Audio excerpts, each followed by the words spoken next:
அனைவருக்கும் வணக்கம். இதுக்கு முன்னாடி வந்து நான் வந்து பிஎம்சி பத்தி ஒரு வீடியோ போட்டிருந்தேன். பிஎம்சி மெயின்டெனன்ஸ் ஸ்க்ரீன்ல என்னென்ன ஆப்ஷன்ஸ் இருக்கு, PMC ladder, PMC configuration. So இந்த 3 ஸ்க்ரீன்ஸை பத்தி உங்களுக்கு தெளிவா தெரிஞ்சிருக்கும். இன்னைக்கு நம்ம இந்த பிஎம்சி கான்ஃபிகரேஷன்ல இருக்கிற நம்ம பிஎம்சி செட்டிங் இதை பத்தி தான் இன்னைக்கு வந்து தெரிஞ்சுக்க போறோம். இதுதான் பார்த்தீங்கன்னா displaying and editing PMC settings. இதில் பார்த்தீங்கன்னா மொத்தம் நம்மளுக்கு பிஎம்சி செட்டிங்கில் ஜென்ரல் ஒரு ஆப்ஷன் இருக்குது, ஒரு ஸ்க்ரீன் இருக்குது, மெசேஜ் ஷிஃப்ட்னு ஒரு ஸ்க்ரீன் இருக்குது. நான் மெசேஜ் ஷிஃப்ட் பற்றி ஆல்ரெடி சொல்லி கொடுத்துருக்கேன். நீங்கள் பிளேலிஸ்ட்டில் பார்த்தீங்கன்னா தெரியும் இந்த ஃபங்க்ஷன் என்ன, எதுக்காக நம்ம யூஸ் பண்ணுறோம் அப்படின்னு சொல்லிட்டு. அப்புறம் செலக்டபிள் ஐஓ, ஓவர் ரைட், இந்த மாதிரி 4 ஸ்க்ரீன் இருக்குது. ஸோ அதில் முதல்ல பார்த்தீங்க அப்படின்னா நம்மளுக்கு இருக்கிறது இந்த ஆப்ஷன்ஸ் தான், பிஎம்சி செட்டிங் ஜென்ரல். ஸோ இந்த ஜென்ரல் செட்டிங் பற்றி தான் இப்போ நம்ம பார்க்க போகிறோம். இங்கே நிறைய ஆப்ஷன்ஸ் இருக்குது. Trace start, edit enable, write to FROM, RAM write enable, hide PMC parameter, protect PMC parameter, hide PMC program, IO group selection, keep relay system, latest start, allow PMC stop, programmer enable. இந்த மாதிரி நிறைய options கொடுத்துருக்காங்க. ஒன்று ஒன்றா பார்க்கலாம். முதல்ல பாருங்கள் trace start. இது வந்து K906.5. இது வந்து மேனுவலில் இருந்துச்சு அப்படின்னா இது ட்ரேஸ் ஃபங்க்ஷனை operating the corresponding soft key அந்த ட்ரேஸ் ஸ்க்ரீன் மேனுவலாக பண்ணுறது. ஆட்டோனா automatically executes trace function after power on. Power on பண்ணதும் இது ட்ரேஸை வந்து ஸ்டார்ட் பண்ணிடும். நம்ம என்ன ட்ரேஸ் பண்ணணும்னு சொல்கிறோமோ அதை. எடிட் எனபிள் அப்படின்னா இது வந்துட்டு K901.6, K901.6. இது நோன் இருந்துச்சு அப்படின்னா prevents editing of the sequence program.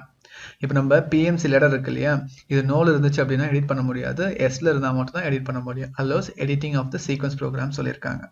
சரி, இப்போ அடுத்தது ரைட் டு எஃப்ராம் எடிட் சொல்லியிருக்காங்க. இப்போ நோ இருந்துச்சு அப்படின்னா does not write to flash ROM automatically after editing sequence program. Yes கொடுத்தீங்கன்னா writes to flash ROM automatically after editing of sequence program.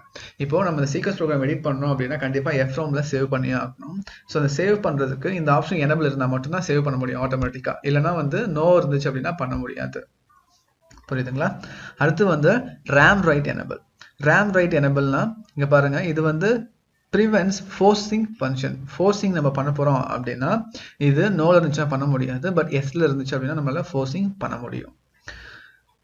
அடுத்தது data table control screen இருந்திருக்கு. இது வந்து எஸ்ன்னு இருந்துச்சு அப்படின்னா displays PMC parameter data table control screen. இது வந்து நோல் இருந்துச்சு அப்படின்னா நம்மளுக்கு இந்த PMC parameter data table control வந்து நம்மளுக்கு தெரியாது. அடுத்தது ஹைட் பிஎம்சி பேராமீட்டர்.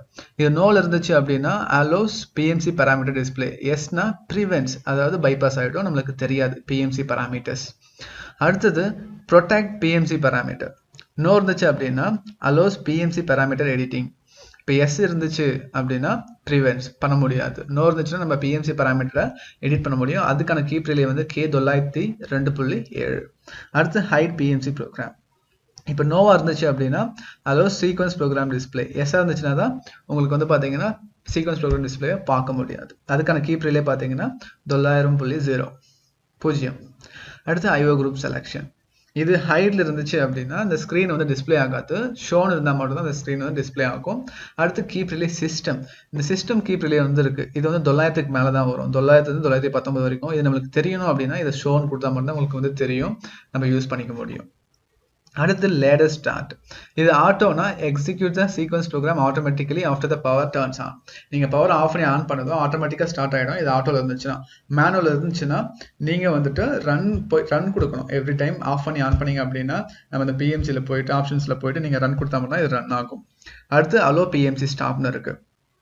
இது எதுக்குன்னா நோவா இருந்துச்சு அப்படின்னா prevents run stop operation of the sequence program. எஸ்ஸாக இருந்துச்சு அப்படின்னா இது வந்து நம்ம ரன் ஸ்டாப் பண்ணிக்க முடியும் இந்த ஆப்ஷன் எனபிள் இருந்துச்சு அப்படின்னா. இப்போ நம்ம சாஃப்ட் கீ யூஸ் பண்ணி பிஎம்சி ஸ்டாப் பண்ணோம் அப்படின்னா நம்ம போய்ட்டு பண்ணிக்கலாம். அதோட கீப்பில் பார்த்தீங்கன்னா K902.2. இந்த ப்ரோக்ராமர் எனபிள் இருக்கு பார்த்தீங்களா, இந்த ப்ரோக்ராமர் எனபிள் அப்படின்னா டிசேபிள்ஸ் எம்பெடட் ப்ரோக்ராம். எஸ்னா எனபிள்ஸ் எம்பெடட் ப்ரோக்ராம் சொல்லியிருக்காங்க. சரி, நம்ம லாஸ்ட் டைம் ஒரு பேக்கப் வீடியோ போட்டிருந்தேன். அது இந்த ப்ரோக்ராமர் எனபிள் பண்ணாததுனால நம்மளால வந்து ஒரு பேக்கப்பை ரைட் பண்ண முடியல மெஷினுக்கு. ஸோ இது எனபிள் பண்ணதுக்கு அப்புறம் தான் ஆச்சு.